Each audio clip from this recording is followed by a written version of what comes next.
সম্পূর্ণ ঘরোয়া জৈব তরল প্রয়োগ করে বাগানের প্রত্যেকটা অপরাজিতা গাছ ফুলে ভরে যাবে। আমাদের গ্রীষ্মের বাগানের অসাধারণ একটি গাছ হলো অপরাজিতা অথবা নীলকণ্ঠ। বাগানে একটা গাছ যদি থাকে প্রচুর পরিমাণে কিন্তু ফুল ফোটে। যদি এই প্রচণ্ড গরমে তোমাদের বাগানের অপরাজিতা গাছগুলোর পাতা হলুদ হয়ে যায়, যদি গাছে কুঁড়ি না আসে, যদি কুঁড়ি এসেও হলুদ হয়ে ঝরে পড়ে, তাহলে আজকের ভিডিওতে আমি যে ঘরোয়া জৈব তরলটা প্রয়োগ করে দেখাবো, এই জুন মাসের প্রচণ্ড গরমে যদি তোমরা একবার প্রয়োগ করো, তোমরা কিন্তু নিজেরাই রেজাল্ট দেখতে পাবে। আমার গাছে যেমন অপরাজিতা ফুল ফোটে, তোমাদের বাগানের প্রত্যেকটা গাছেও কিন্তু ঠিক এইভাবেই ফুল ফুটবে। তাছাড়া বর্ষার আগে আর কি কি কাজ করতে হবে অপরাজিতা গাছে, সেগুলোও কিন্তু স্টেপ বাই স্টেপ জানাবো আজকের এই ভিডিওতে। তাই আজকের এই ভিডিওটা কিন্তু সম্পূর্ণ মনোযোগ দিয়ে দেখতে থাকো, একটু স্কিপ করো না বন্ধুরা, স্কিপ করলে অনেক কিছুই মিস করে ফেলবে। নমস্কার, আমি লাবণী, আমার বাগানে তোমাদের সবাইকে জানাই স্বাগত। খুব কম যত্নে প্রচুর পরিমাণে ফুল দেয় যে গাছ, সেটা হলো অপরাজিতা বা নীলকণ্ঠ। কিন্তু যখনই আমরা এই গাছ টবে প্রতিস্থাপন করি, তখন থেকেই আমাদেরকে এই গাছের যত্ন পরিচর্যা শুরু করতে হয়, তবেই আমরা এই গাছে প্রচুর পরিমাণে ফুল ফোটাতে পারি। বন্ধুরা, প্রথমেই বলবো পয়েন্ট নাম্বার 1, অপরাজিতা হলো একটি লতানো প্রকৃতির গাছ, কিন্তু আমরা আমাদের ছাদ বাগানে এই গাছকে অনেক সময় লতানো প্রকৃতির করতে পারি না। এই গাছকে আমরা ঝোপালো করতে চাই। যদি তোমরা তোমাদের বাগানের অপরাজিতা গাছকে ঝোপালো করতে চাও, তাহলে প্রথম থেকেই এই গাছের পিঞ্চিং স্টার্ট করতে হবে। যদি পিঞ্চিং করতে পারো, তাহলে তোমরা কিন্তু এই গাছকে খুব সহজেই লতানো থেকে ঝোপালো প্রকৃতির করতে পারবে। একটা বনসাই অপরাজিতা গাছে যদি সারা বছর প্রচুর পরিমাণে ফুল পেতে চাও, তাহলে পিঞ্চিং আমাদের লাগাতার করতে হবে। পয়েন্ট নাম্বার 2, গ্রীষ্মকালে প্রচুর পরিমাণে ফুল ফুটে যাওয়ার পর হয়তো গাছে এই মুহূর্তে কোনো ফুল নেই। বর্ষার আগে এমন কয়েকটা কাজ আমরা করব, যে কাজগুলো করলে গাছে প্রচুর পরিমাণে ফুল ফুটবে।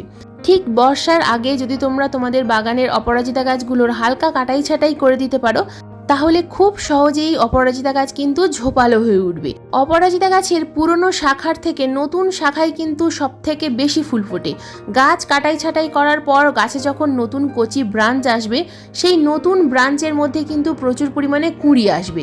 তাই এই বর্ষার আগে তোমরা যদি এই হালকা কাটাই ছাঁটাইয়ের কাজটা করে ফেলতে পারো, তাহলে বাগানের প্রত্যেকটা অপরাজিতা গাছে কিন্তু তোমরা জুলাই মাস থেকে প্রচুর পরিমাণে ফুল পাবে। পয়েন্ট নাম্বার 3, বন্ধুরা, অনেক সময় অপরাজিতা গাছের প্রচুর পরিমাণে রুট বাউন্ড হয়ে যায়, আর যে কারণে আমাদের অপরাজিতা গাছগুলোতে কিন্তু ফুল ফোটা একেবারেই বন্ধ হয়ে যায়। যদি তোমাদের বাগানে এমন কোনো অপরাজিতা গাছ থাকে যে গাছে তোমরা ফেব্রুয়ারি মাসে রিপোর্ট করোনি, তো সেই গাছের কিন্তু এই সময় তোমরা রিপোর্ট করে ফেলতে পারো। তো দেখো, এই যে গাছটা দেখতে পাচ্ছ, এটা একটা ছোট গাছ, তো বীজ থেকে তৈরি করা গাছ। এই গাছে আমি প্রতিদিন জল প্রয়োগ করি, কিন্তু গাছের জল এতটাই শুকিয়ে যায় যে গাছটা ঝিমিয়ে যায়। তো আমার এই মুহূর্তে যে কাজ করতে হবে, সেটা হলো এই গাছের রিপোর্ট করতে হবে। রিপোর্ট করার জন্য যে সাইজের টবে গাছটা আছে, সেই সাইজের থেকে একটু বড় টব আমাকে নির্বাচন করতে হবে। 2 ইঞ্চি বড় সাইজের টব আমি এখানে নিয়েছি।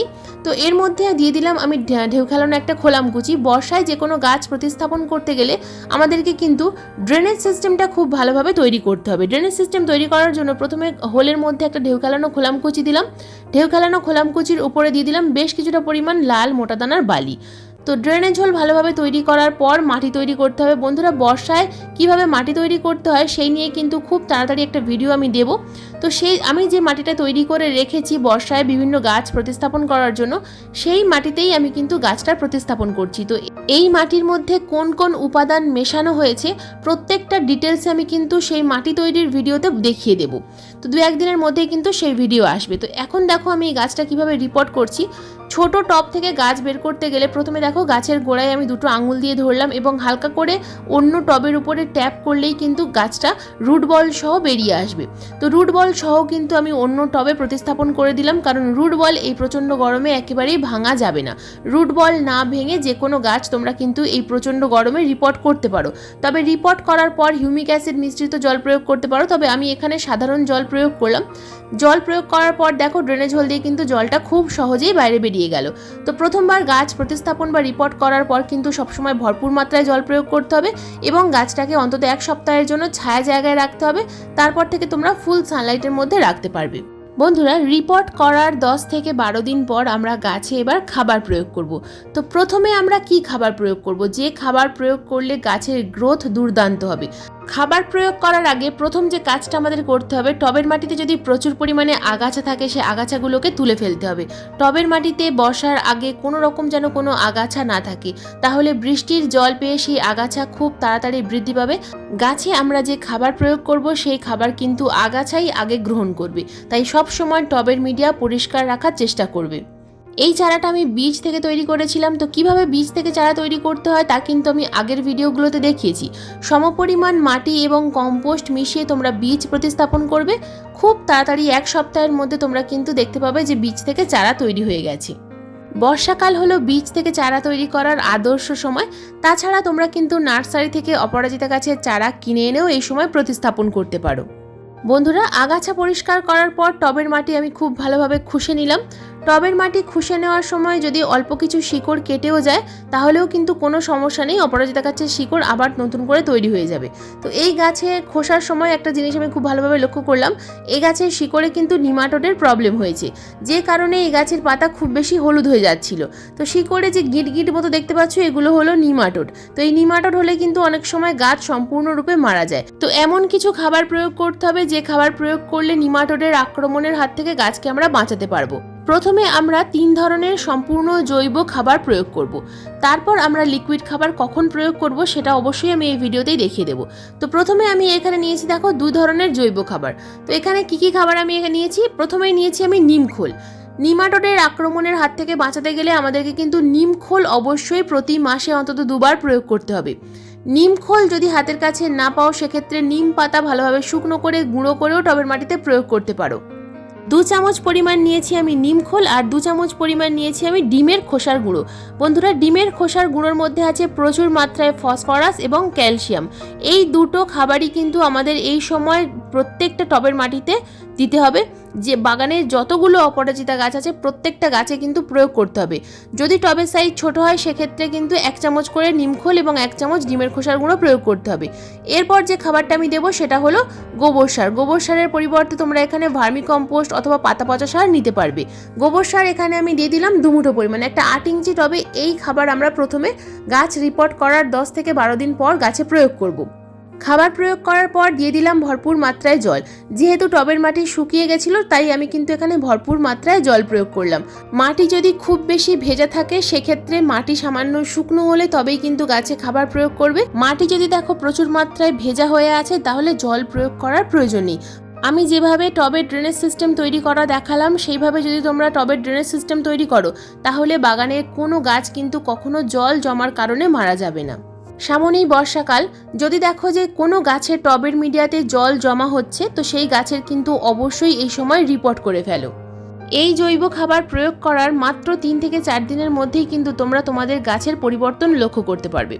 তো এই যে মিশ্র খাবারটা দেখালাম, এই মিশ্র খাবার প্রয়োগ করার ঠিক 5 থেকে 6 দিন পর আমরা একটা লিকুইড খাবার প্রয়োগ করব।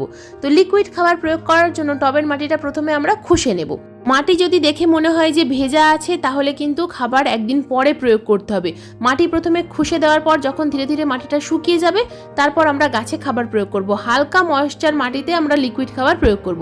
তো কি ধরনের লিকুইড খাবার এখানে আমরা প্রয়োগ করব? তো প্রথমেই আমি এখানে নিয়েছি ঘুঁটে ভেজানো জল। বন্ধুরা, 2টো ঘুঁটে 1 লিটার জলে ভিজিয়ে রেখে দিতে হবে অন্তত 3 থেকে 4 দিনের জন্য। তো অন্য একটা পাত্রের মধ্যে আমি এখানে নিয়েছি 800 ml সাধারণ জল।